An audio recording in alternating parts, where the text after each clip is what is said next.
And welcome to Goal Chat Live. I am so thrilled you are all here with us. If you don't know me, I'm Debra Eckerling. I'm the author of Your Goal Guide, a roadmap for setting, planning, and achieving your goals, and founder of the DEB Method.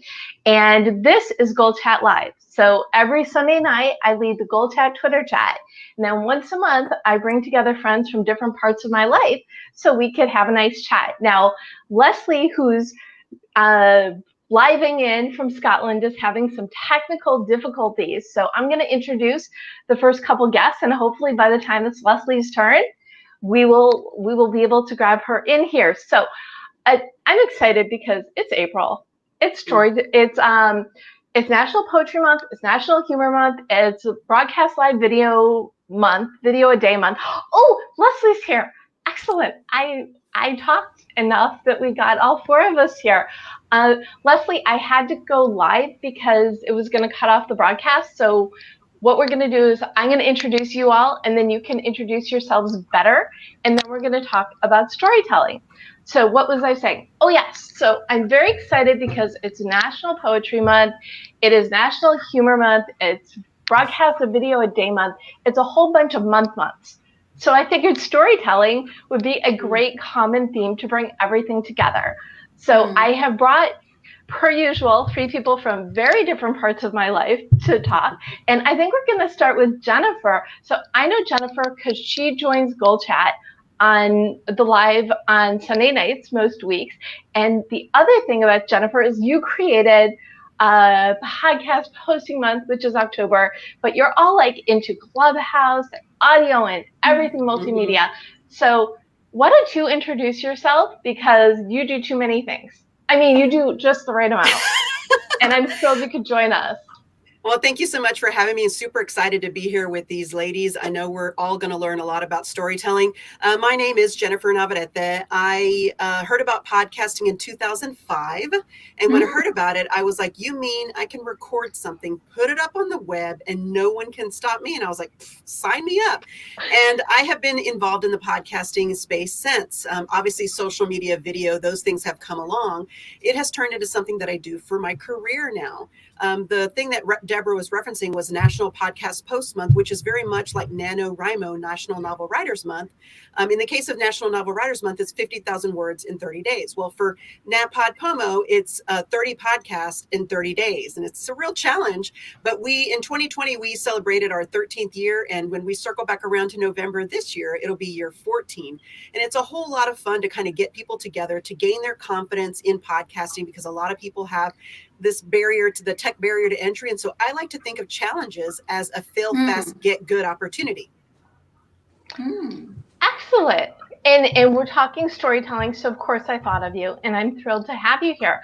So I'm going to swap you with Tanya. Wait, there's your link. This is what happens when we do everything, because that is what we do. So we're going to swap over to Tanya. And Tanya is a poet, and she is like my newest friend, which Leslie's going to laugh because I've only known her for like a month, and I have a newer friend than her. And we met because Tanya is a member of Women's National Book Association, LA chapter, of which I'm vice president. And you're part of an event our president, Diana, is putting together next month. And she mentioned Tanya, and I'm like, it's Poetry Month. I need an awesome poet. Diana said Tanya is an awesome poet. So please introduce yourself and share anything else you think people need to know. Oh, okay. Hi, everybody. I am Tanya, and then actually my Korean name is Hyunhae. I am immigrant from Korea, 1982. And at the time, I didn't speak any English. Can you believe it? No. I didn't speak any English. And then, so it's just interesting. I'm writing about the background about that. And whoa, like it just thinking about it, like it just like not giving up and then pursuing what you wanted to do is very important, even though it takes time. And then Jennifer, I'm just like so envy you, like technique. Oh my goodness, I broke everything. But like, you it gives me a lot of inspiration that like I wanted to go on. And so I actually published the book like last year before pandemic.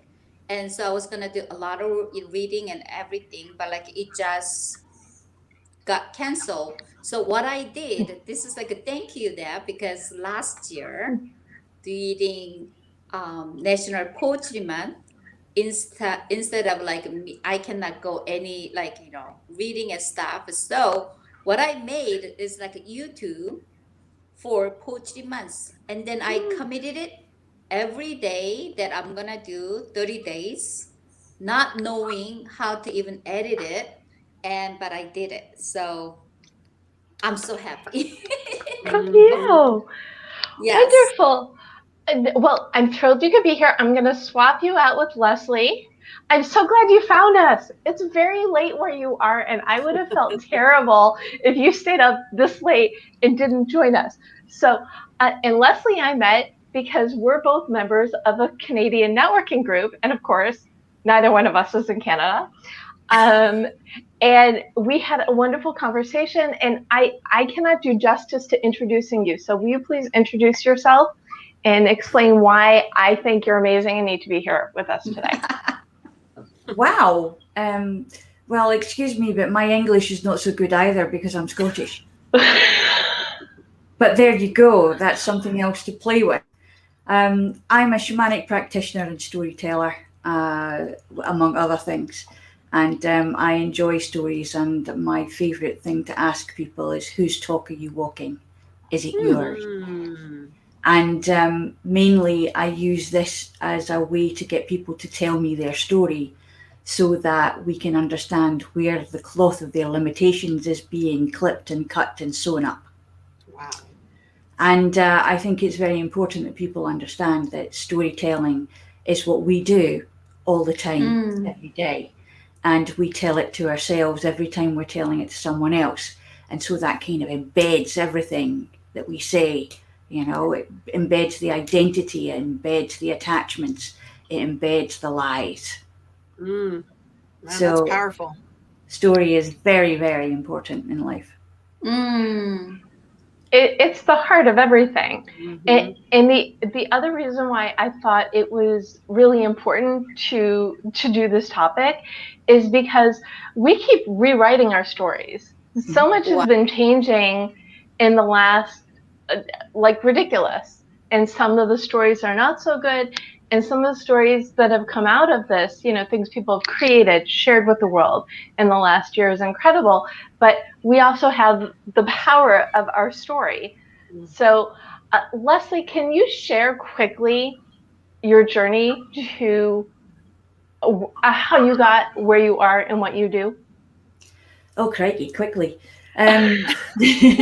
So, slightly weird, embraced it as a child. Then things started happening. I became a veterinary nurse and I traveled to Monaco and back again. But all the time there was this thing beside me that was all about listening to stories and enjoying fairy tales for a long, long time. After a couple of spontaneous initiations, I became a shamanic practitioner.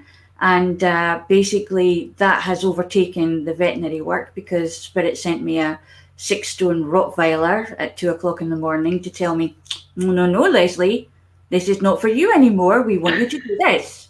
And you're not listening. So now you listen. And so I listened because it was very painful not to. And basically I started to understand the power of story, and I use fairy tales particularly because fairy tales for me are shamanic journeys. They are initiatory journeys. And basically it's all about, again, how we work our story. And I'm always learning what my story is. And I'm going with the flow as much as I can now because I don't want any more Rottweilers. Well, we are always rewriting, and I think paying attention to the messages we get is, I think, key to figuring out your path.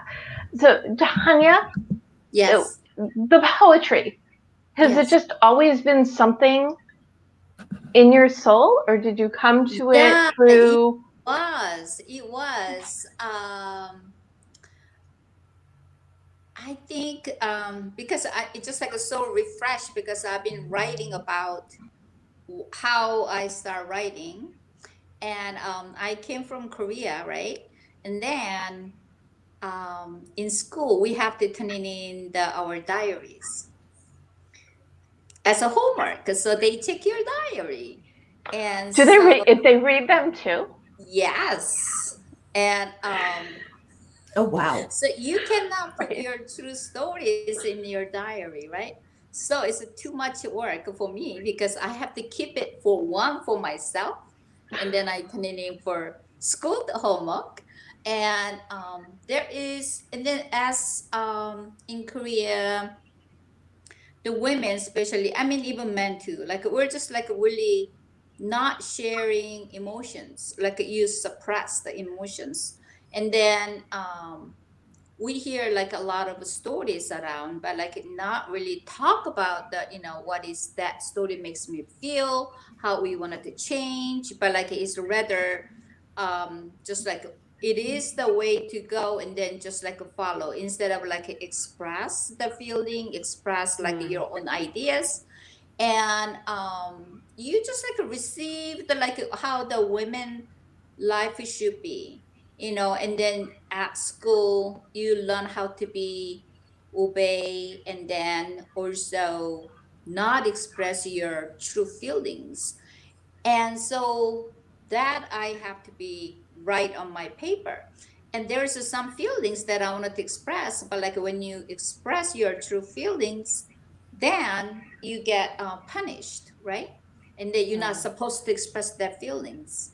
And Leslie was like a shamanic like stories, and this is like really interesting stories because we have so many shamans in our culture, but it changed. So a lot of people who was like from Buddhism changed to Christianity, but yeah, they're still believing in shamans, and then like a lot of fortune tellings, and then they wanted to make the also like interesting thing is that like they believe in fate, a lot of like a fate. So you're born in that day, the time, and then that's the your fate is gonna be. Hmm. So you cannot change it, the fate. Like it's something bad luck, then they will say like because that's your fate. And So so what? it's So what do you think? oh I don't. I mean, I think like for a while I believed it. I think in a way, but um, and just like Leslie say that like the stories are changing, and then I think more empowered women is that you who's making your story, Hmm. who's making rewriting your story, redirecting your story where you want to go. And today like I actually had like a mantra, like a reading that like surround the people around me, they don't have to change, but it's you have to change to make your own story. I Hmm. think that is. I, I, And I am I am all about that. And if anybody asked me, why I wrote my book, it was yeah. because to help people embrace change. We can have the life we want, but we have to choose it and make a path that's suitable for us. And then we have the path, or that we think we come up with the motto and our mission in life, and it might take us through different incarnations. But when we know what we love, what we're all about, and that's the guiding force, we can create the life we want. Hmm.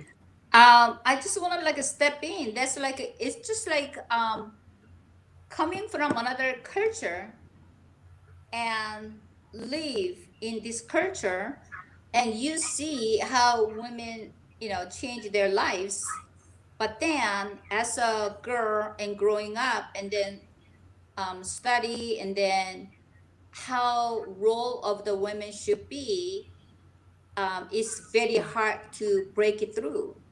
So interestingly, like I write about a lot of women's issue through the poetry, and through like I was writing, I find out about comfort women as well too, that which I didn't aware, but comfort women are, you know, sexual slavery during World War II, and they're very horrible experience, and a lot of people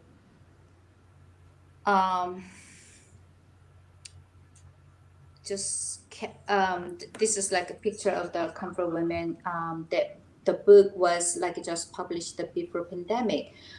And I think in a way, I don't know how Leslie will see it, but like I'm almost like a channeling and then talking their stories, because it's just like amazing that this happened, and then they were silent. On 45 years, they're silent. They didn't even speak out their comfort women. They didn't share their experience. It's not just one woman, most of the women, they don't even share. And for the first time, Haksun Kim came out and then announced 1991, 46 years later, she came out to say, I was comfort woman. 46 years. Yeah, I think there's a. Sorry, Deborah. Please. I think that there's a throughout this paradigm shift that we're in at the moment, and we are in a very big paradigm shift. If only we would actually understand that that's the case and stop trying to get back to normal, because there is no normal, and basically you can't go backwards; you have to go forwards. But within this space, there is an energy and there's an echo of a voice that is coming through.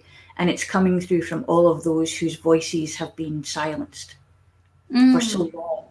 Yes. We're finding now that we are actually being polarized, in that there are those who are being in fear and those who are actually finding their voice now and being able to say, hold on a minute, I have a story. I have a right to tell my story, and you have a right to listen. Jennifer, you've been quiet. Do you want to jump in on this? Well, the thing I love about the platforms that exist now, very much like StreamYard, very much like Twitter, podcasting, Clubhouse, any tool, right? It's a tool. We use it as we need, but it allows the folks that in the past would have been silent because they didn't have a platform to share those things. Now all of us have it. I mean, if you've got one of these, you've got a production studio in your pocket. So the fact that it enables storytelling, I think, is one of the most powerful things that has happened over these years. And that's probably why we're going through what we're going through, because more people have an opportunity to voice their thoughts, their fears, experiences, and then other people who have had similar situations or people who have empathy for that can then, rise up together. Because the way that we can break a lot of those cycles that are negative cycles in not just our own family life, but in culture is through awareness. And how do we get awareness? Through storytelling. Well, it's interesting you say that, Jennifer, because I have a very hyper feminist friend who was coming to storytelling night with us at one point. And the story that night was Cinderella. And she was on her horse and she was there. And she was like, I don't like this story. This story is bad. It suppresses women. It's not good. And I said, well, okay, you're going to get a chance, because the way we do it, we take them inside the story. So she came out and she said, I said, did you have a word with her? I did. And how did you get on with that? Did you convert her? She said, I didn't have to. She's already there. She was working within the confines of the story that was told.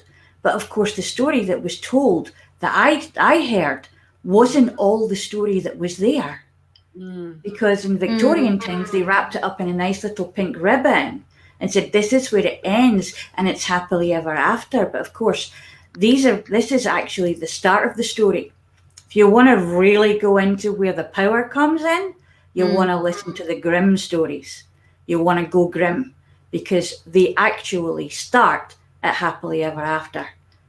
As soon as the Prince Charming comes in and does his bit, And then the girl says, oh, hang on a minute, there's more to this than meets your eye. And guess what, honey? You're in for a bumpy ride.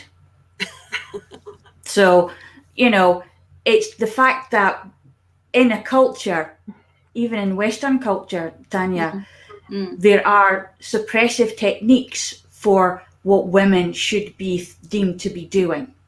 And a lot of the times through anthropology in Victorian times was a really, really massive subject. But because most, if not all, of the anthropologists were male, many of them were attached to the church because that was allowed them to go that way, and the rest of them all had money. So they were bored, so they decided to go off and find out what was going on in other lands. But most of the time it was to re-educate those who were there, shall we say. I love that term, re-educate. Covers a multitude of sins. But also we're only discovering now that what they discovered was that there were shamanka in these places. There were female shamans, more often than not, either working alongside the male shamanic people or as the only shaman of the people. And that was suppressed knowledge-wise because they decided that that couldn't be right because no woman could have that kind of place in life because they were subjective. It was all about what they expected to happen and how they wanted to turn the world into their idea of what would be right. And so, even although in very, very early on in the Roman times, when Boudica was about and the Iceni were led by women, and this country here, the UK, was a matriarchal society until the Romans came, we kind of didn't get taught that in school. So the stories get edited all the time. It's really funny. So we're doing our April theme, the end of March, which is Women History Month, and I'm kind of feeling like both of the themes are colliding today. We are, Which is good. And so what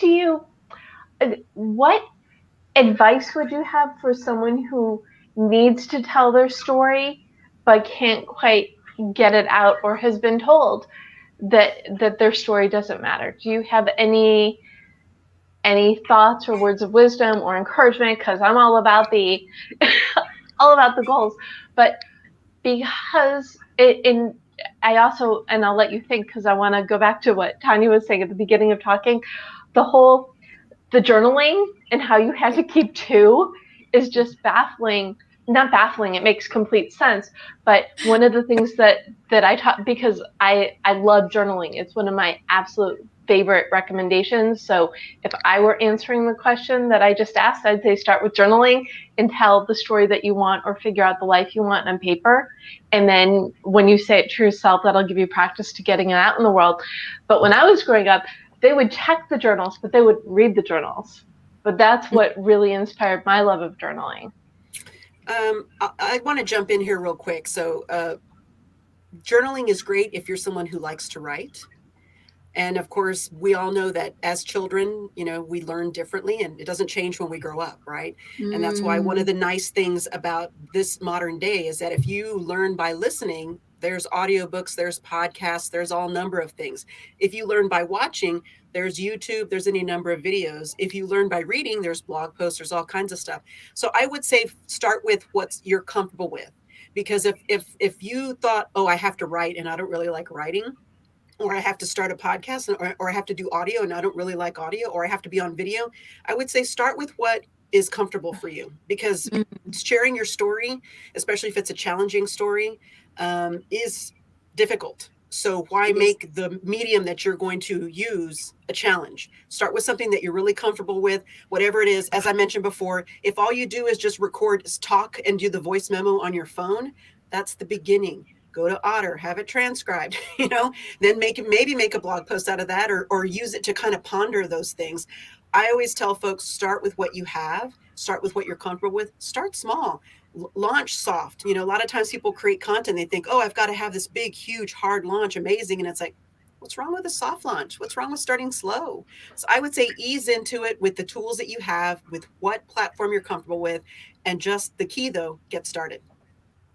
The key to everything Yeah. is to get started. Yeah. Completely agree. And I have an experience because I relate to a lot of like a first generation who came from immigrants, older generation.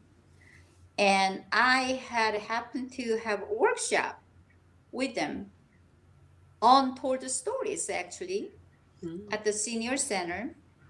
And it was mixed races. And then also the artist Maureen, she's the artist, and then I am a poet, so we came together.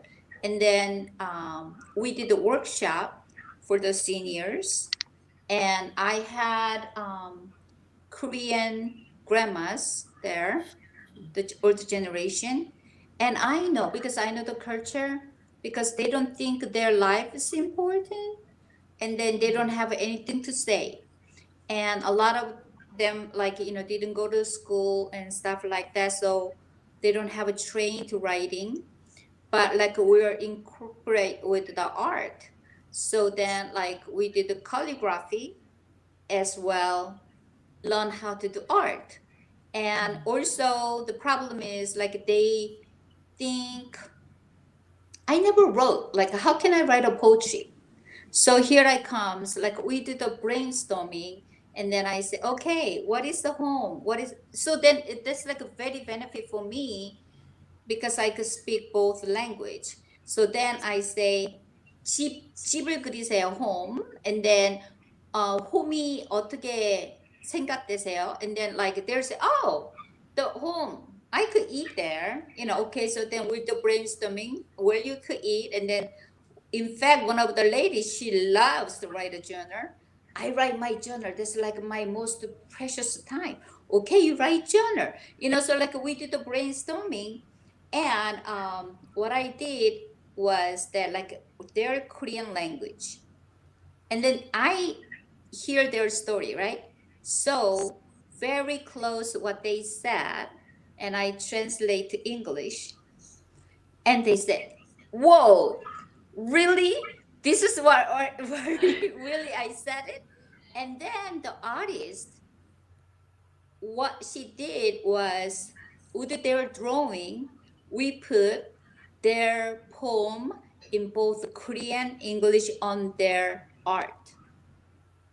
So it was just like fabulous.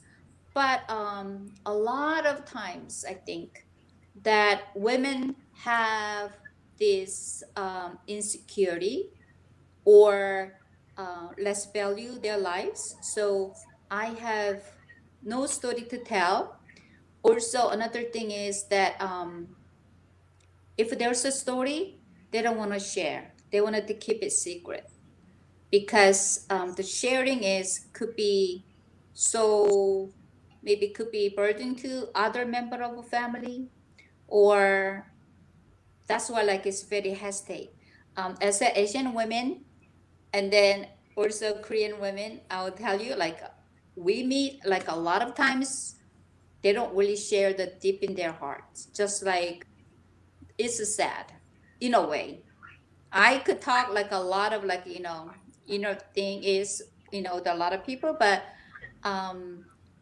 we wanted to keep it like surface so that we don't really need to know each other inside. I mean, that I want to go back to something that you were talking about earlier. It is sad, but what I think is important to have conversations like this is how people are going to learn that it's okay to open up. It's okay to share because they're safe spaces. I love how you pulled art into the story, and the theme that I'm doing this month is storytelling. So we're going to do video and audio and the written word and imagery because it's all part of story. And I'm going to go over to Leslie to see what thought she has for people who need or want to share. What is a good first step for them? I think basically there's a way to pick every lock. And very much it's a case of mindset. And when that mindset is set in stone, it's very difficult for people to lift that stone up and look under it and say, well, is it in there? Is it hiding in there? Is there a story in there that I can tell? Who would want to know my story? My story is just the same as anyone else's. Actually, it's not. We all have a unique story because we all have unique experiences and unique ways of experiencing life. So therefore, we all have our own unique superpowers. And that's something that only by allowing a song that's not sung has no power. A poem that's not spoken has no power. It's not written. If it's not there, if it's not birthed. A story is not just creating yourself. It's stepping into your power by saying, this is my story. It doesn't actually mean that that is my identity, all of it. It means that this is my start and this is how I mean to go on. So allowing people to see the story as a journey and allowing them to understand the power of first going within. Shamanically, we would teach them to journey to the drum and allow them, or guided visualization if they're not too keen on that, allow them to actually quietly go within themselves and understand the land that is there, the story that's inside them. And it's theirs to keep if they want to. It's their choice. That's part of the power. I can gift you part of my story. I can gift you all my story. But actually, there will always be a part that's not quite gifted because it hasn't been written yet. And that's the thing about it. I have people who say to me, oh, Leslie, what my story, I'm just an ordinary person. There's nothing going on in my life. I'm just an ordinary person. Nobody wants my story. I go to the shops, I get up, I do this. And one of my friends said to me at one point, and I said, do you know what? You have amazing stories because you have stories that I will never know. You had children. You have amazing stories growing in front of you. You are able to mold those stories, to give them the idea that they have power, to actually teach them how to use their voices and tell their stories. I don't have that, not in that relationship. I don't regret that. It wasn't for me to have. I get to blether to everybody else and tell my story anywhere I want to. It's like, litter.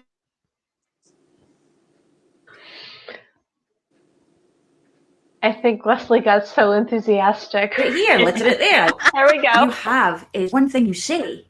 That was really good. So there you go. Wow. It may just be one thing that you say. It could be an off-chance remark, but that off-chance remark can go deep inside someone and can ricochet around for a long time, and then it will come out. And that's why you have to remember that every time you open your mouth, you're making a mark on someone else. Well, that's and the that impact mark of storytelling, right? Yeah, it can be good or it can be bad. But we're actually telling someone else's stories because we are passing tradition down. Tanya, you're talking about passing the tradition of a closed mouth and a closed heart. And basically it's a case of tradition is there because it's just the thing that's always been done.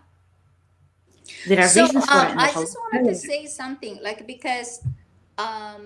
because I could speak for my culture because I grew up there. So actually among women, everybody knows like a han, HAN. It's like a han, it's like a bruised heart.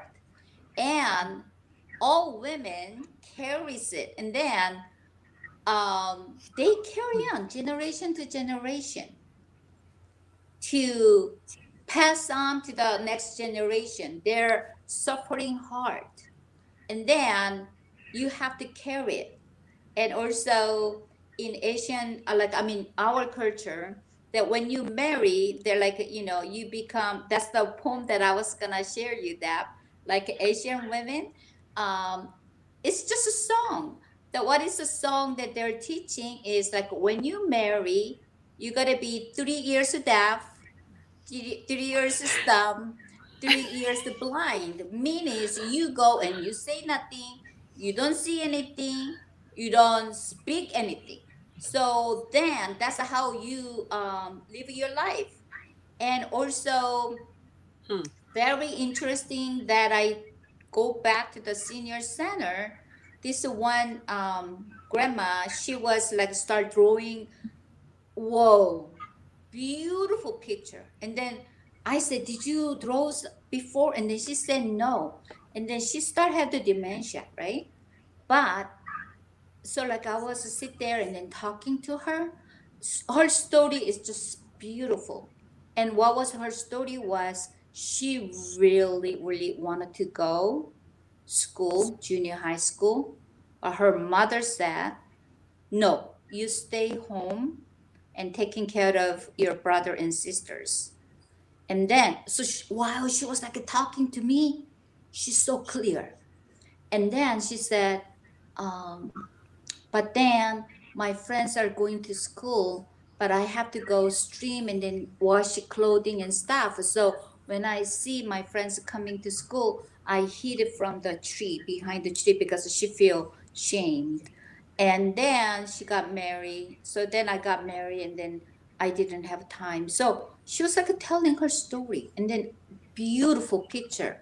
And we have all this story, but like we don't want it to share. Even my mother, I don't even know really um the story. And then before she tell me all the story that she had a heart attack and she passed away, only thing that she told me was like just couple snapshot, was because Korea has a lot of, Korean War, all that kind of stuff. And then what she was telling me was she has older brother and then she and then younger sister. So her mother, which grandma that I never seen her, but she was sick. So she put the boys' clothes when she was like 12, 13 years old, and then go to get the medicine. The reason why she did it, because they wanted to keep her brother is a boy, but he has to survive. So they don't send him away. But my mother is the one who has to, put like a boy's clothing and then go get the medicine. And woman's role, you have to have boy. I mean, it's changed, but still. But it's those kinds of stories that make up the past and the future. You take the history and the change. Jennifer, you're nodding. I mean, there's a lot of layers there because every culture has their thing when it relates to that. And I'll say the thing that you were talking about, Tanya, about that people have fate. I think about when you were saying that, I thought, well, what chapter in my book am I? I think about life as a book, and some chapters are action adventure, and some chapters are drama, and some chapters are sorrow, and all these things. And I thought, well, I've lived a lot of lives during my life. I was a girl. I got married. I had, kids, and my kids are in their, 31 and 26. And, I was married for 25 years. I'm not married anymore. And so I've done a lot of things. So this life that I'm living right now, I want to say is maybe the 6th or 7th version of me. And this is the version that I'm discovering who I am. Me, not me as a daughter, not me as a wife, not me as a mom, not me as a career person, not me as going through the challenges that I've gone through, but me as in I'm kind of at the point in my story where I'm getting a sense of who I am and I'm making an impact, not just in my life, but in other people's lives, but it's all part of my journey. And I think, Leslie, you were talking about the journey. So that really resonated with me a lot. So I actually really just want to sit here and listen to the two of you. I love what Leslie was saying too about the uniqueness. We're all unique. We all have our different pasts. We have our different presents. We have our different future. And you also, when you're talking to most people, you have no idea what their story is, and Yeah. it's like the kernels. What is the when you run into cranky people, you never know exactly why they are cranky. You never know the past the person you are with has. So what can you do in that moment if someone is showing emotion, negative, whatever? You I have a point. I know I have a point. It's as the storytellers and the story hearers. No, that's not a word, but we'll pretend it is one. I think that especially the people in this conversation, we hear other people's stories a lot, and it's so interesting when you look at other lives and say, oh, or I do this. I look at pictures of people I went to high school with who stayed where I grew up, and think, if I stayed there, would that have been my life? You know, it's just very strange when you look at the path you've chosen, and I am completely blessed. I get to do things that I love, and I get to help people. I mean, what better life is there, right? But it's still really interesting when you see people who have similar paths and you look around. And I think the best thing we can do with people is to root for them, to get their stories out and share their truth and to help others. It's interesting though. It's a case of, like you were saying, it's a case of what would have happened if I had stayed there? What would have happened if I hadn't chosen? And we come to crossroads in our lives all the time, but we don't actually notice them most of the time. It can be just like, oh yeah, well, yeah, okay, I'll just go this way because that way's blocked for some reason, and I'm just going to go this way. But by going that way, you'll see something or someone, you'll overhear a conversation, and something will happen. And spirit or the universe or something will go, hello, this is for you. Open it up, listen, because you're going to go here now. And that is just the most amazing thing. I stopped fighting it after a while. It was just a case of, oh, that'll be for me then. And it's one of those things that you can never really go back because you were meant to be where you are. Wow. And there's an old curse from Haiti that I learned about a long time ago, and it's like, for your destiny, for your fate, is like the palm of your hand. And when we start our life, we start off down here, and we have all this area here to explore, and we can take any of these paths, any one of them throughout of our lives. We can move one path to another, and then take a strand up here. Where do we end up? Always on the top of the fan. We're always going on the same road, but we just choose a different path to get there. So we have different lessons that we've learned and that we can impart to others. We have those of us who are actually going to be using our voices in some way creatively. And if we can find that way of expressing how it is, it could be knitting. It could be knitting a jumper for someone, or a sweater, I think you call it. And basically, we call it, I don't know why we call it a jumper, but we do. Maybe it's because sheep jump. I don't know. But it's one of those things that when we do find one way to express it, and it could be just singing in the shower. It could be, humming a little tune as you do the dishes of an evening. Or it could be sitting down, meditating, and allowing yourself to connect to them through the universe, and allowing yourself to release it that way, and to actually find that your story has meaning. If only for you, isn't that enough? It should be. Yeah, I think that, and then I just wanted to bring out the point something here, because if I stay in Korea and then only know Korean, I think I'm not the woman who sit here and then saying, I wrote the story of other women's lives. And what is a very interesting thing is, it was very hard for me to express my emotion in Korean. Yes, I think that is very interesting, even discovering myself that when I'm angry, I express my anger in English because I didn't learn, because it's like that's taboo. You have to be silent. You have to be suppressed. That's a good woman. You don't speak out. You don't really tell how you feel. So even when I was writing in poems in English and actually start express my feelings and reveal the stories, I felt guilty. I felt, even though I told you like the story, my father's confronting my father's mistress, the title. And when I was like writing that story,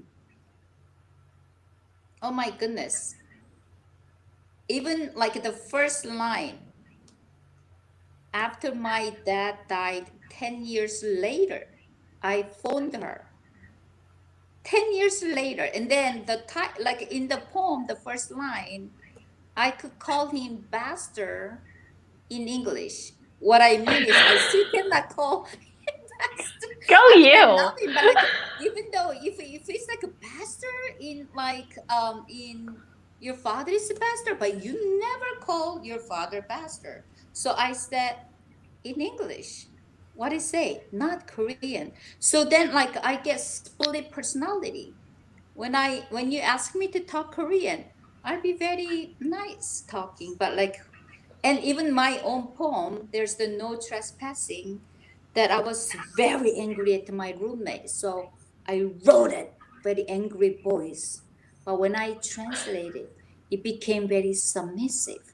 So I'm a closed door. You knock on my door before you come in. But when we translate it, 나는 닫혀있는 문입니다. 그대 내 문을 들어오기 전 문 두드려 주세요. Why? Because if I say same voice in Korean, they will say like, ah, that's not a poem. What an angry woman. That's what they say. So then when I change it to soft voice and then fit in the woman's role, oh, what a precious poem. I think you're amazing. That is just absolutely remarkable. I love that you found it is in another language and that are both sides of yourself. That's in the fact that you know that and can express it so well. I mean, ooh, good, go you. I was asking before we went live what Tanya's favorite poem was for the submission she was doing to bring everybody up to date. And she said, when I confronted my father's mistress. And I said, then lead with that one. Of what you are most passionate about is what's going to drive you to the goal that you want. Yeah, it'll resonate with the people. You know, you've got a spice and a flavor, and people that are going to be attracted to that spice and flavor are going to know exactly what you're talking about, because your story is their story too. And they'll actually, it's just going to be impactful and resonate with them. So I agree with Deb. I mean, lead with the one that's your favorite. But can I tell you the funny stories? Because like, you know, I am among like with the Korean community, right? And then when they read my poems, they think like it is just like a sweet Korean baby, right? And then they say like, oh my God, you're so different than like your writing. And then even though I wrote Comfort Women, right? And then like I talk about Comfort Women, and then I actually talking about the, you know, a lot of like, you know, hard women's life issues. So then I'm talking about point of their voice. And then they're going to say, especially first generation Korean men, like they go, Tanya, stop writing comfort women. Stop writing that mad poems. They say to me. Just write it precious, soft as a rock. That's one of my poems. They're kind of like beauty poems, okay? That's what, seriously, they talk to me in front of my face. Don't write those I- poems anymore. I want to call out this wonderful comment from Sandy. I'm gonna mispronounce her last name, so I'm just not going to. Grand advice, very empowering, equality-minded. Thank you, Jennifer, Tanya, and Leslie. All unique superpowers, and you do all have wonderful, wonderful superpowers. We've been talking a while. But before we wrap up, I want two more things from each of you, because you've given me so much. Of course, I want more. Is from your perspectives, I would love a bonus goal. What someone listening can do today, tonight, tomorrow to get in touch to better tell their stories. And so we want to give them a little homework, and then think about what your final thought is that you want to leave people with. So Leslie, what advice, what is something someone can do that's really easy, simple to work to get their story out of themselves? Sit in the morning with a blank piece of paper and a pen and just write the first thing that comes.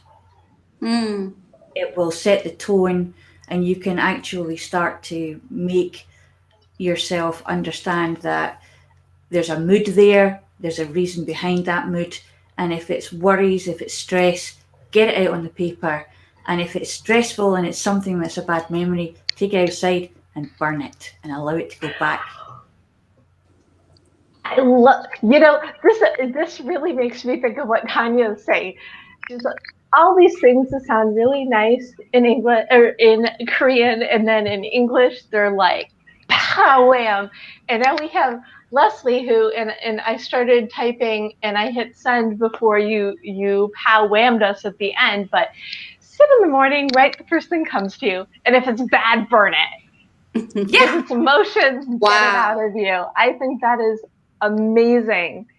But it's really, it's just I just want you to remember to ask the question, whose talk am I walking? Is it mine, or is it someone else's? My grandfather's, my grandmother's, my mother's, my father's? Is it their expectations of what I should be, or what they think my duty should be? I have a duty to me. What's my duty today? Amazing, and so true, because we're not just telling our stories, we're telling our stories from the past, but when we're true to the who we are and where we came from, that's where we get our power. Did I paraphrase you well enough? Oh yeah. It's not about forgetting the past. It's not about dishonoring the past. It's about saying, yes, this is what you had to do. We are in a whole different world now. We are in a space where tradition can be honored. It doesn't have to be protected.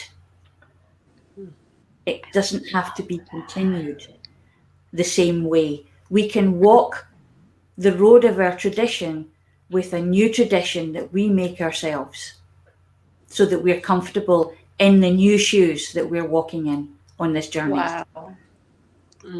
Leslie, that is just so beautiful. It's good, really good. I'll have to go back and listen to it again. So will I, because like, what did I say?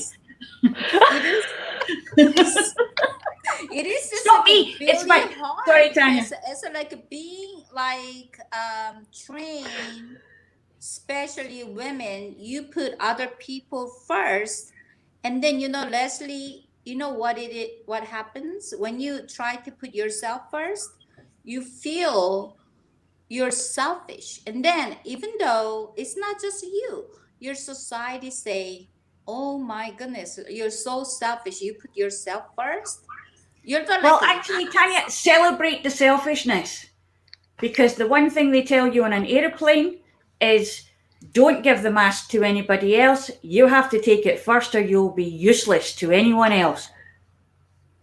Because you'll be dead. I still have a hard time if my kids next, and then I think I'm gonna put mine. I know. People say to me at one point, because of the spiritual thing, oh, yeah. you're very up there with the anger thing today. You're very kind of forceful. I'm like, this is what I love about shamanism. We get angry, we get over it. We get happy, we know it's not going to last because this is life. We're human. We have emotions for a reason. They're there, a whole plethora of emotions are there for us to play with. And we can, as long as we use them properly, they're not going to get a hold of us. We are not the tiger by the tail. We are the tail of the tiger. And so basically, it's a case of enjoy it. Don't go bananas with it. You know, if you want to have a wallow in your depression and your anxiety, and you say, yeah, why am I anxious? Why am I like this? Why am I wired? How would it be to just let it go? What is it that's holding you there? Why are you holding this tail? Why are you holding on to this? Let it go. It wants to get away. That's why it's coming out. It wants to leave you. And basically, what I would say to people is find your sovereign self. Step inside to that power, because it's within each of us. Male, female, however you present, it's there. That energy that's inside that we were born with, that is the star part of us, that is the plug to jack into the universe. It's there. And when I say that I forget what I'm saying, it's because Leslie goes to the back of the bus and has a sit down and a little read with her feet up, while the sovereign self shaman person comes forward and says, this is how it is. And that's how it works. I think yes, ladies, Jennifer and Tanya, you get to talk more too. I apologize, you have to follow that. But it's storytelling, all about know thyself, step into who you are, and offer the who you are to the world. Yeah, I'm going to jump in and say, to add to what's been said already, and you know, like anything else, right? For those of you that are watching or listening, you're going to take stuff that applies to you right now. But I also suggest that you come back 2 weeks from now, a month from now, and re-watch or re-listen, because something else is going to speak to you, right? This is these are living words, right? And it meets you where you're at. I will say the first thing that you should do in storytelling is give yourself permission. Because as we've heard here, a lot of times we as women feel we don't have permission because we have to put everyone else first. And there's nothing wrong with that. There's seasons in life for that. But when you get to a season in life where that's not as much a priority, much like where I am now, guess what? You don't have to still do the thing you've always done just because you've always done it. You're in a different season in your life. Embrace that season. Kind of discover what it is, because it's a new season. You've never been here before. And as Leslie said, we don't go backwards, we go forward. So what we're going forward to is fresh and new. But how do we know what that is? Don't be afraid of it. Embrace it. Play with it. Be childlike with it. Discover it. And if there's things that you discover, you're like, ooh, I don't like that. Well, leave them behind. Go somewhere else and see what else it is. But give yourself permission, I think, would be the key. And then circling back around to the conversation, what Deb just said, do you. Like, whatever be, you were built and created for a purpose, and you have these natural innate abilities and this natural curiosities and these gifts. Be that person. You don't know what it is, discover what it is, and then do that thing that brings you joy, that is so easy for you that it doesn't take any effort because it's natural. It's something that's inside of you that comes out. You have that because you're a gift to someone else, and do that for yourself. So do you, and have fun, because it's a journey and it's an adventure, and it's not for the faint-hearted. But what else would we be doing? And I love that you said have fun, because I think that piece, that joy piece, it's so important. Yes.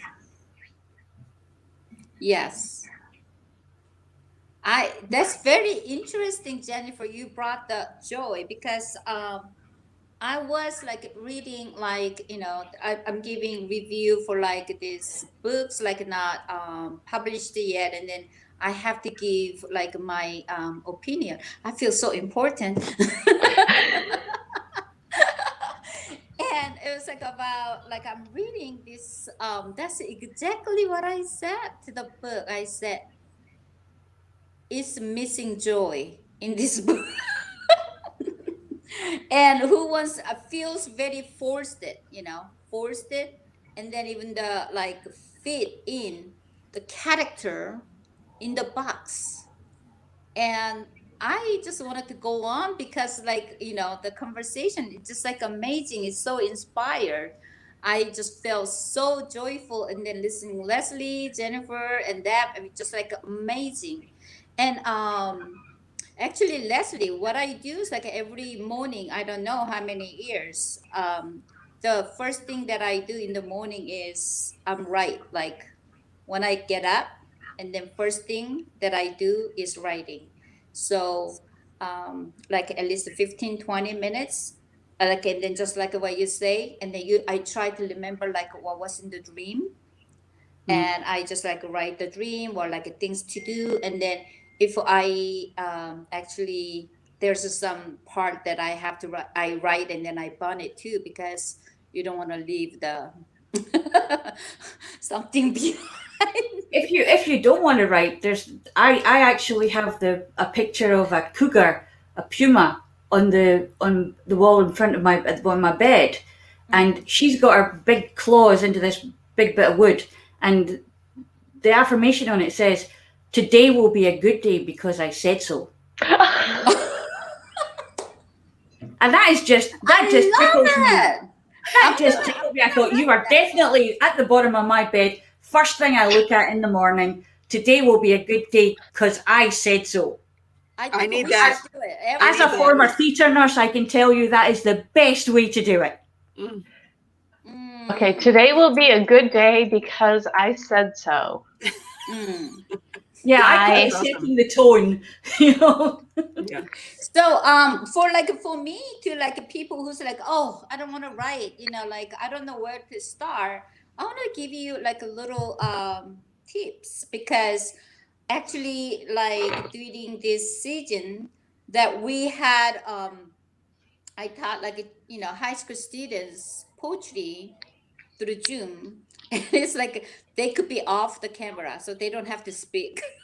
So I said, somebody talk to me, in the Zoom, and out of their word, they send it to me the poem, and then I, inspire with their word. So like I got like a really beautiful poem they called "Do You Still Believe in Spring?" And then I wrote both Korean and English, but I used their words. So what I gave them the word, I said use the five senses. So like I give them like a word, like just like you guys are mood, then I would say, okay, right, what do you see? Just like write down what do you see around you, five things. What do you smell? Five things. What do you hear? Five things. And then the sense, like you start writing, and then now you use the word, start with I remember. So what do you remember? With that smell, that senses, and then they send me these beautiful poems, amazing poems. And so if you think, and then another really fun practice is just like if you don't know how to do it, then just like write down 3 words. Just go Deb, Jennifer, Leslie, and then go another 3 things. Table, coffee, wine. And then it just like 3 words keep going, and then like you just could develop. So I think it's just like an opening, like it's almost like a broken open. So like it's just like hard to open your heart or like your hand, but when you start doing it, then you could start writing, and then that leads to me the story. I just wanted to say one last thing, because it was just like very interesting. I didn't share much yet, but like I bought the lamp glass, right? The lamp is a glass, and then I drop it, and then it broke. The glasses broke, and somehow I couldn't touch it. I couldn't touch the glass. So I let it stay on the corner where it was broken. I mean, I don't know if this is like really I'm telling the truth. So hopefully somebody will, I don't know if I should tell, but like, I just like, I mean, I think 3 or 4 days, just like I couldn't pick up the pieces. It was broken in the corner. And then actually that led to me that when my father was like domestic violence when I was a kid, that our sliding glass door was broken. And then I was totally blocked out. I didn't want to go there. I think that was like the most fearful day of my life. And then I never want to visit. And then mechanism is that like how loving my parents are. I mean, they're really loving people, but they fought, and that moment when I was 7 years old, that is the most hardest part that I was witness as a person, and I was totally blocked. And it didn't came out like not long ago, just like a month and a half ago. I dropped it, and then I just don't know what to do. But it leads me to that back memory. Wow. It's a key. You unlocked the memory with that action. It's a memory of a trauma. So it's actually got egress now. It's got a way to come out, and you can actually look at it like you would look at that broken glass in the corner of your room and just see that it's broken glass. It has no emotion. It has no meaning. It has no intent. It's just there. And that's what the memory is. It has no emotion. It has no intent. It's just there. You are here now. You are the woman that you are. And that was part of your story. And it possibly made you stronger than broken glass.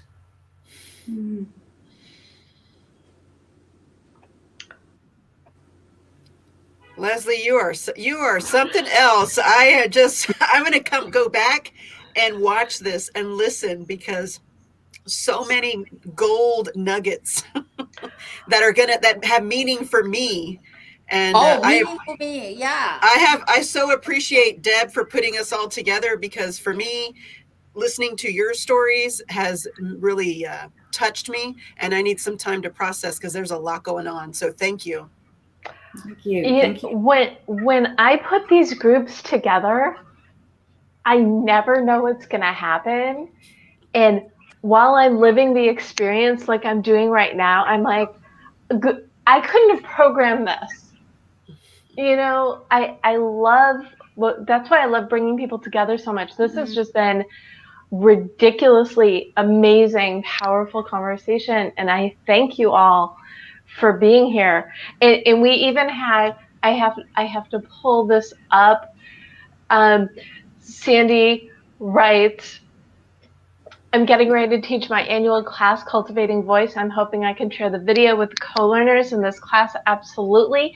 The recap of this conversation will be up on my blog tomorrow, so you can look for the recap for this and all the previous Gold Chat Lives, debmethod.com/blog. And Sandy wrote, okay, we'll put this up again. Oh my gosh, so incredibly moving. That was the word I was thinking, alchemy. Debra, you're an alchemist. Yes. Okay. I'll take it. Thank you, I'll Sandy. take the compliment. Thank you, Sandy. We're on the same wavelength. Yeah. Sandy's like a cultural voice, cultivating voice. The poetry on live is just amazing. I'm gonna take you guys, and then it's just like amazing that she did it. Yeah, she's doing it. You've all been incredibly wonderful. We've talked for well over an hour. Not that I'm the least bit surprised. It is storytelling. And I have to thank you all so much for sharing your heart and your soul with me and with all of us today. Now, before we wrap, why don't we just go through where can people find you? Let's start with you, Jennifer. Well, if you're here, you can look at ePodcaster on Twitter, and that'll take you everywhere else. Really, that's the reality. I'm ePodcaster on Twitter, Instagram, Clubhouse. I'm not difficult to find. So yeah, and please connect with me, because that's the way that we make the world smaller as we get connected. Yes. And where can people find you, Tanya? Well, just like before I say to find me, like I feel so, I probably feel really, how do I say? Oh, I should have say what I said. I mean, like if somebody, I mean, why you tell those stories? I hear back of my mind. It's like, I gotta have a perfect face, right? No emotion. But here I am. So anyway, www.tanyacahong.com. That's where you could find me. And then Twitter, Instagram, and the same thing, same name. So that would be great. And then I love to connect with you guys. Jennifer, just like I didn't know. I didn't find you before. And Leslie too. I know. This is great. Okay. Leslie, where can people find you? You can get me on my Facebook page, which is facebook.com/shamanism Scotland. And my website is www.spiralheart.co.uk. And Twitter is spiralheart4, and so is Instagram. So I'm kind of out there. That's awesome. Wow, that's awesome, Leslie. Also on LinkedIn, ladies, if you want to jump on LinkedIn.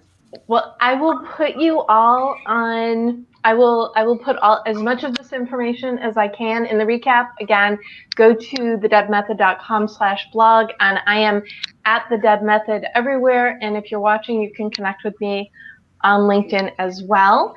And if you want to learn more about me, go to the Deb Method. Or if you want to learn more about my book, go to yourgoalguidebook.com, which will take you to the Amazon page for your goal guide, or just go to your favorite bookstore. Okay, final thoughts. Like, I'm like mind blown. I'm going to probably rewatch this a couple times as well. Leslie, final thought of inspiration to share? Be yourself. Be wonderful. Be magical, because you can. Love it. You're telling Tanya? me, right, Leslie? I'm telling you, girl. I am telling you. And laugh until your head rolls back and your ribs hurt. Final thought, Tanya? I think, probably like, oh, why did I make a fool of myself again? That would be the thoughts. But I am gonna change it, like it's brave, like it's vulnerability, like when I Brown's like, talking about vulnerability. So I think showing your vulnerability, we taught to be, that's the weak sign, and then humiliating, but actually that's being human being. So I really hope that we could be human being, and it is okay. So be still. Wonderful. Okay, I wrote in the notes, show your vulnerability. It's called being human. Thank you. Thank you. Jennifer, take us home. Life is an adventure, and we get to decide what path we take on that. And I'll tell you that a lot of times folks think, oh, I'm too old to do that thing, whatever that thing that I've always wanted to do, or you think life's passed you by. But I'm going to leave you with kind of a sobering thought. Today, right now, this exact moment is the youngest you will ever be for the rest of your life. So what are you waiting for? Get out there, make it happen, do the thing, and have fun. That is so good. I'm paraphrasing all except for the sobering part. Life's an adventure. We get to choose our path, which I love, because my book is all about the road trip of life. What are you waiting for to just make it happen? And I think, I have to thank you all so much for sharing your hearts and your time. And those, whether you're watching live or the replay, we so appreciate you joining us today. And I will, when I send the recap to you all in the group, I'll put all of your emails together so you can connect that way as well. Yes. And I don't speechless much, but this has just been so empowering and wonderful. So thank you all so much for joining today's Gold Chat Live. Please join me Sunday and every Sunday at 7 p.m. on Twitter for Gold Chat. And I will be back next Monday and every Monday at 4 p.m. with another Gold Chat Live with amazing guests. So thanks so much. Everybody, tell your story. You can do it. Just go out there and go for it. Oh, and then the National Poetry Month. So try to write one poem at least. Thank you. Okay, bonus goal, write a poem. We have homework, ladies. Homework. We've got to go write a poem. Your bonus homework on top of all the other storytelling activities. Write a poem. Leslie's got her pen. She's ready to go. Thank you all so much, everybody. Thanks for watching, and take care of yourself and go be you and have fun. Go for it.